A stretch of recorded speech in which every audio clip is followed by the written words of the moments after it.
बगुला बोला, अरे बेटा टप्पू, मुझे पता चला है कि इस तालाब को इंसान जल्दी ही सूखा देंगे। वे यहाँ खेत बनाएंगे। फिर तुम सबको कहाँ रहना होगा? कुछ ही दूरी पर बगुला एक पत्थर पर बैठा और बोला, अब तुझे भी खा जाऊंगा। टप्पू समझ गया कि सारी मछलियों को भी बगुला यहीं खा गया। लेकिन टप्पू चालाक था।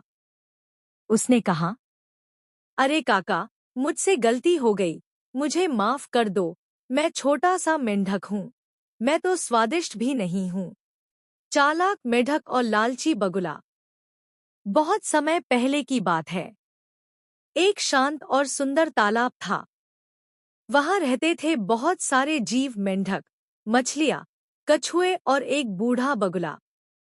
वो बगुला अब बूढ़ा हो चुका था और मछलियां पकड़ने की ताकत उसमें नहीं बची थी। एक दिन उसे बहुत तेज भूख लगी, लेकिन उसके पास खाने का कोई उपाय नहीं था। उसे एक चालाक योजना सूझी। बगुला तालाब के किनारे उदास बैठ गया। उसका सिर झुका हुआ था और वह किसी से बात नहीं कर रहा था। मेंढक टप्पू ने उसे देखा और पूछा, बगुले काका, आप इतने चुप और दुखी क्यों हो? बगुला बोला, अरे बेटा टप्पू, मुझे पता चला है कि इस तालाब को इंसान जल्दी ही सूखा देंगे। वे यहाँ खेत बनाएंगे। फिर तुम सबको कहाँ रहना होगा? तालाब के सभी जानवर डर गए। मछलियाँ, कछुए और अन्य मेंढक भी चिंतित हो गए। बगुला बोला, मैं तुम्हारी मदद कर सकता हूँ। पास ही एक और बड़ा तालाब है। वहां मैं धीरे धीरे सबको अपनी पीठ पर बैठाकर ले जा सकता हूँ। सब जानवरों को उसकी बात पर भरोसा हो गया। हर दिन बगुला 2-3 मछलियां अपनी चोंच में लेकर जाता। लेकिन असल में वह उन्हें तालाब नहीं ले जा रहा था, वह रास्ते में ही उन्हें खा जाता था। किसी को शक नहीं हुआ, क्योंकि मछलियां लौटकर आती नहीं थी। लेकिन मेंढक टप्पू को शक हुआ। उसने कहा, अब मैं भी तुम्हारे साथ चलूंगा, बगुले काका। मुझे भी नए तालाब देखना है। बगुला राजी हो गया, लेकिन जैसे ही वह उड़ने लगा, टप्पू ने अपनी आंखें खोलकर ध्यान से देखा।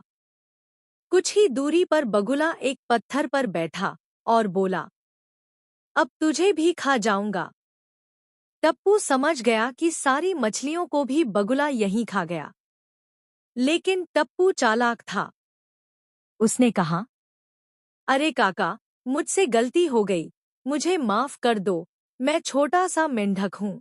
मैं तो स्वादिष्ट भी नहीं हूँ। बगुला हंसने लगा और बोला, अब कुछ नहीं होगा। तू भी जाएगा मछलियों के पास। जैसे ही बगुला ने चोंच खोली, टप्पू ने उसकी आंख में छलांग लगाई और तुरंत कूदकर पास की झाड़ी में छिप गया। वह भागते भागते तालाब पहुंचा और सबको सच्चाई बताई। अब सब जानवरों ने मिलकर योजना बनाई।